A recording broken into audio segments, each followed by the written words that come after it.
आतंकियों को भागने के लिए जो है सेफ पैसेज मिले, सेफ जगह मिले, क्योंकि ये घने जंगल है जहां पर इन आतंकियों ने अपनी प्रेजेंस जो है दिखाई है। आपको ये भी बताना चाहूंगा हर्षा कि इससे पहले भी इस तरह के अटैक्स जो है कई बार हुए हैं और आतंकियों ने जो है इन्हीं घने जंगलों का सहारा लेकर जो है वहां से फरार होने की कोशिश हमेशा की है। लेकिन फिलहाल सेना के पैरा कमांडोज को भी इन घने जंगलों में उतारा गया है और जल्दी से जल्दी इन आतंकियों का सफाया भी होगा। जी बिल्कुल आशिक, जिस तरीके से आतंकी गतिविधियां बढ़ती जा रही हैं, तो क्या स्ट्रैटेजी में भी कोई बदलाव किया गया है? सर्च ऑपरेशन में क्या कोई टेक्निकल एडवांसमेंट इक्विपमेंट्स का भी इस्तेमाल किया जा रहा है? बिल्कुल हर्षा, मैं आपको बताना चाहूंगा कि बीते कुछ दिन पहले ही यूनिफाइड कमांड की मीटिंग ली गई, जिसमें जम्मू कश्मीर के उप राज्यपाल के साथ साथ सेना सुरक्षा बलों के तमाम तर आला अधिकारियों ने ये तय पाया कि किस तरह से अब आतंक पर जो है प्रचंड प्रहार करना है, क्योंकि आतंक की गतिविधियां जो है पूरे जम्मू कश्मीर में बढ़ने लगी है और इसके चलते जो है आला आधुनिक हथियारों का इस्तेमाल भी किया जा रहा है, ड्रोन सर्वेलेंस का इस्तेमाल किया जा रहा है, क्योंकि खासतौर पर यह देखा गया है कि आतंकी जो है इन्हीं घने जंगलों में छुपते हैं और यहाँ पर जो घने जंगल है इन्हीं का सहारा जो है ये आतंकी लेते हैं।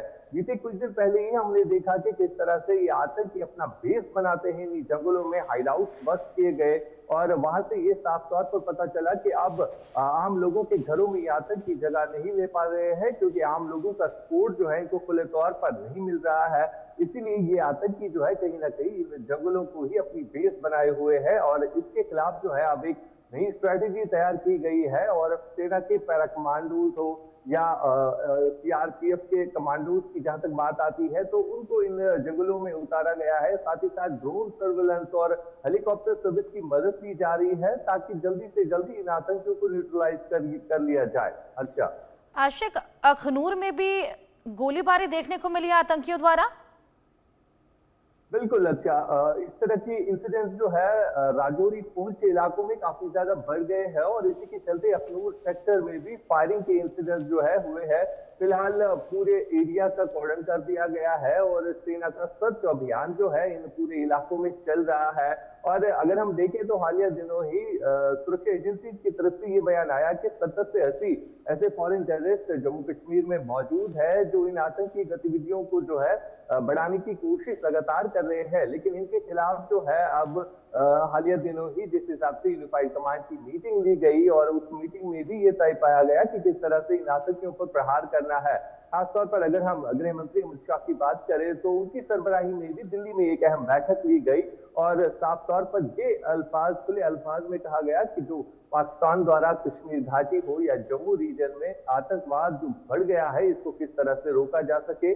फिलहाल लगातार जम्मू से लेकर कश्मीर तक जो है सर्च अभियान चल रहा है, चाहे वो जंगलों बिल्कुल आशिक, सर्च अभियान यहाँ पर लगातार चलाया जा रहा है और रिटेलिएशन से अब काम नहीं चल पाएगा, अब स्ट्रैटेजी में बदलाव करना पड़ेगा, मुंह तोड़ जवाब देना पड़ेगा। बहुत शुक्रिया आपका तमाम जानकारी के लिए।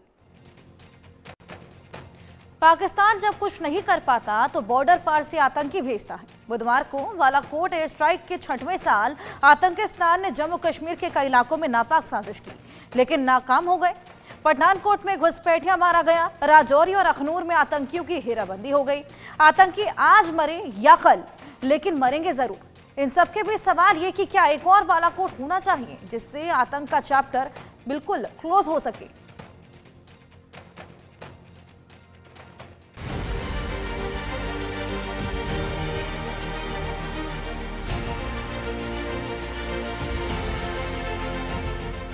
जम्मू कश्मीर में फिर नापाक साजिश, राजौरी टू पठानकोट, आतंक पर करारी चोट। जो बॉर्डर पार करेगा वो मारा जाएगा। सुधर जाओ पाकिस्तान, वरना चप्पा चप्पा होगा कब्रिस्तान। बालाकोट एयर स्ट्राइक की 6ठी बरसी पर आतंकिस्तान की बौखलाहट सामने आ ही गई। पहले पठानकोट में घुसपैठ की नाकाम कोशिश की गई, जिसे बीएसएफ के सतर्क जवानों ने न सिर्फ नाकाम किया बल्कि घुसपैठियों को जन्नत के दरवाजे तक पहुंचा दिया। दरअसल 26 फरवरी को तड़के ताशपतन बॉर्डर पोस्ट पर जवानों ने सीमा के पार संदिग्ध गतिविधि देखी। एक घुसपैठिया भारतीय सीमा में प्रवेश करने की कोशिश कर रहा था, जिसके बाद खतरे को भांपते हुए जवानों ने आखिरकार घुसपैठियों को कब्रिस्तान का रास्ता दिखा दिया। वहीं राजौरी में सेना की गाड़ी पर आतंकियों ने गोलीबारी की है।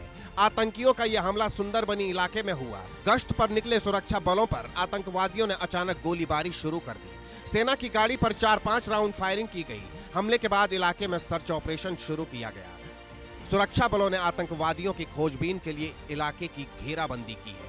अब कुछ वक्त तक वो आतंकी अपनी जान बचा सकते हैं, लेकिन लंबे वक्त तक नहीं, क्योंकि उनका काम तमाम होना तय है। इन सबके बीच अखनूर में भारतीय सेना संदिग्ध आतंकवादियों पर एक्शन लेते हुए गोलीबारी कर रही है। दरअसल कीरी बट्टाल क्षेत्र में नियंत्रण रेखा के पास संदिग्ध आतंकवादियों की हलचल होते ही जवानों ने एक्शन लिया, घेराबंदी की और सर्च ऑपरेशन जारी है। कुल मिलाकर घाटी में ऑपरेशन ऑल आउट से आतंकी तमतमाए हुए हैं, घबराए हुए हैं और बौखलाहट में कुछ ऐसी हरकत कर रहे हैं जिसके चलते वो जहन्नुम तक पहुंच रहे हैं। लेकिन सवाल ये है कि बॉर्डर पार पाकिस्तान जो इन आतंकवादियों को पाल रहा है, उसका फुल एंड फाइनल वाला इलाज जरूरी है, क्योंकि पाकिस्तान की इतनी हिम्मत तो नहीं है कि वो आमने सामने की जंग लड़े, तो वो आतंकिस्तान की आड़ में भारत को परेशान करने की कोशिश करता रहता है। Bureau report, India news.